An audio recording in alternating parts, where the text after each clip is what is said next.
In US, highest income groups, Hindus, most educated, Hindus, lowest crime rate, Hindus, least divorce rate, Hindus, giant tech CEOs, Hindus. And if you are a Hindu and watching this, then please listen. Your next generation will not have any of this because they are losing Hinduism. One more thing, you are a crime-free and non-violent because you are a Hindu.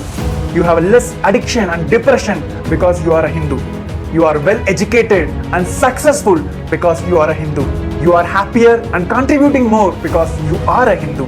Your parents remains together because they are Hindus. So please wake up now, otherwise the next generation will not have any of this. Let's first see what we have now before we go into what we are going to lose.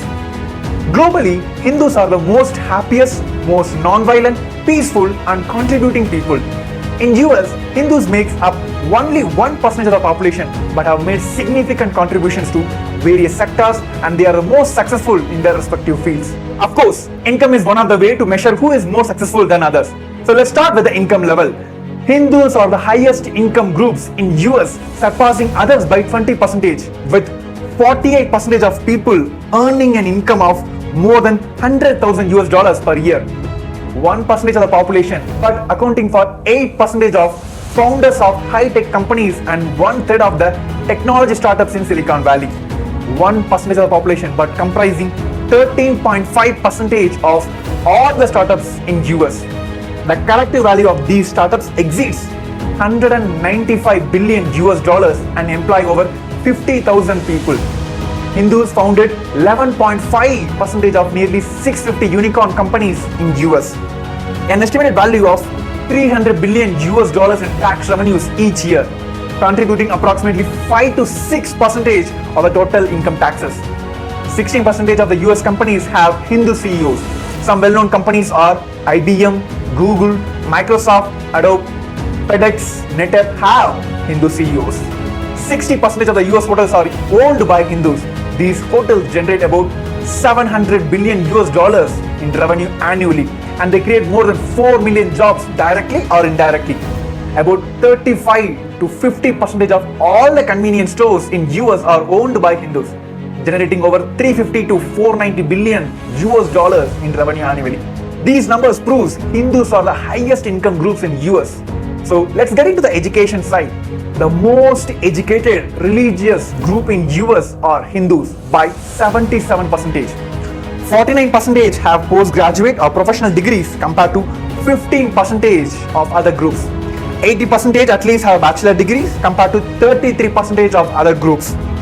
96% of Hindus have higher education. This is 2.5 times the national average and the highest among all the groups in the US. Hindus have 21% higher than the average year of formal schooling. 70% of colleges in the US have Hindus in their leadership role, such as deans, chancellors or directors. More than 70% of Scripps National Spelling Bee winners are Hindus. 7% of doctors in US are Hindus and in UK it is 9%. All this is okay. What about crimes? Less than 0.2% of UN prison population are Hindus. It means the crime rate among Hindus is 1/20 of the other groups. For example, if there are 100 Hindus and 100 non-Hindus, the number of criminals among Hindus is 1, while it could be more than 20 for non-Hindus in the same population. Also, the number of Hindu prisoners in the US is decreasing every year and this rate is fastest among all the communities. Hindus are also least likely to be a substance abuser by 3.4%.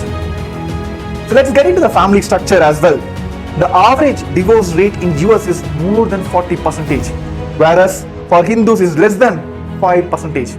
Also, Hindus have done a high level of charity, contributing over 3 billion US dollars for universities since 2008 and between 1.5 to 2 billion US dollars for charity every year. Of course, today, yoga and Ayurveda become integral part of American lifestyle. Festivals like Diwali, Holi are widely celebrated across US, showcasing the vibrant cultural heritage of Hinduism. And these festivals are celebrated by all other groups also, which proves all inclusiveness of the Hindus.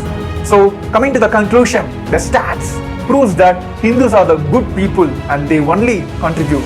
Hindus do not terrorize, do not colonize, do not convert. Hindus only work hard, contribute and live blissfully.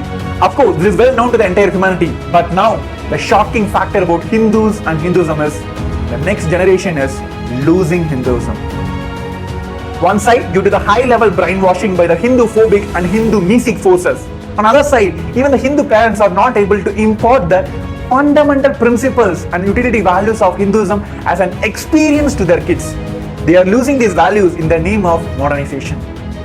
Report says by 2050, Hindus will not have 50% of their next generation. Either they will be converted or become unaffiliated. So we Hindus have a huge responsibility now.